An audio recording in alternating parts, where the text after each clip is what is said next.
কোরআনকে যখন আমরা বলি কোরআন, তোমার মকসদ কি, তোমার উদ্দেশ্য কি? কোরআন আমাদেরকে বলে আলিফ লাম রা কিতাবুন আনজালনাহু ইলাইকা লিতুখরিজান নাসা মিনাজ যুলুমাতি ইলান নূর। যে ব্যক্তি আমি কোরআনকে ধারণ করবে, আমি কোরআন অনুযায়ী আমল করবে, আমি কোরআন ওই সমস্ত মানুষগুলোকে অন্ধকার থেকে আলোর পথে আমি কোরআন নিয়ে আসব। কোরআনকে যখন আবার প্রশ্ন করা হলো, কোরআন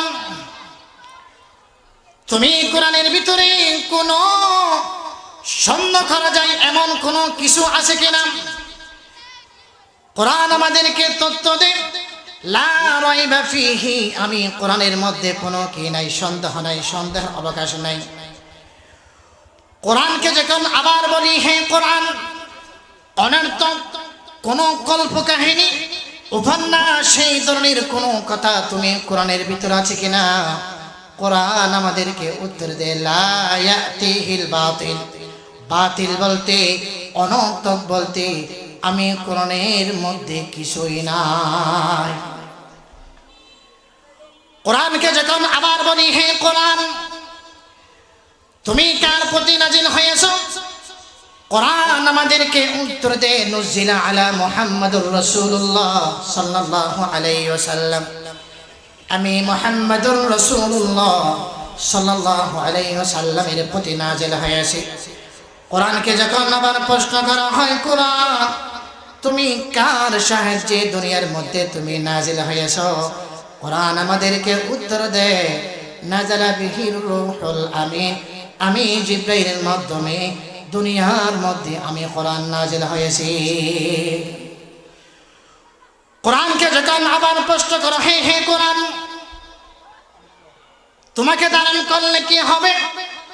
কোরআন আমাদেরকে উত্তর দেয় ওয়া ইয়াতাসিম বিল্লাহ ফাকাদ হুদিয়া ইলা সিরাতিম মুস্তাকিম, যে ব্যক্তি কোরআনকে ধারণ করবে, কোরআনকে আমল করবে, কোরআন অনুযায়ী আমল করবে, ওই কোরআন ওই ব্যক্তিকে জান্নাত পর্যন্ত পৌঁছাইয়া দেবে। কোরআনকে যখন আবার প্রশ্ন করা হলো কোরআন তুমি কোন মাসের মধ্যে তুমি নাজিল হয়েছো? কোরআন উত্তর দেয় শাহরু রমাদানাল্লাযী উনজিলা ফীহিল কোরআন, আমি কোরআন রমজান মাসের মধ্যে নাজিল হয়েছে। কোরআনকে যখন আবার বলা হলো কোরআন রে তুমি কোন রাতের মধ্যে তুমি নাজিল হয়েছো? কোরআন উত্তর দেয় ইন্না আনজালনাহু ফি লাইলাতিল কদর, আমি কোরআন লাইলাতুল কদরের মধ্যে নাজিল হয়েছি। কোরআনকে যখন আবার প্রশ্ন করা হলো কোরআন তোমাকে পড়লে কেমন হবে?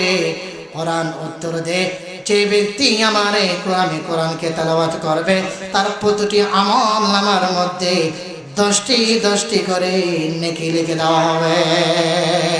সুবহানাল্লাহ, সুবহানাল্লাহ। এই জন্য ভাই কোরআনকে আপনি যেভাবে আপনি তেলাওয়াত করবেন সওয়াব থেকে আপনি খালি যাবেন না।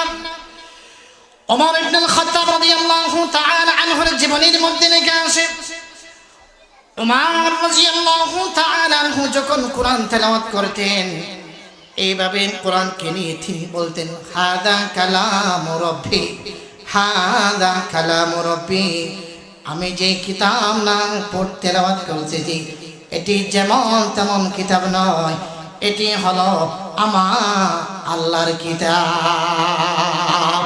সুবহানাল্লাহ, সুবহানাল্লাহ।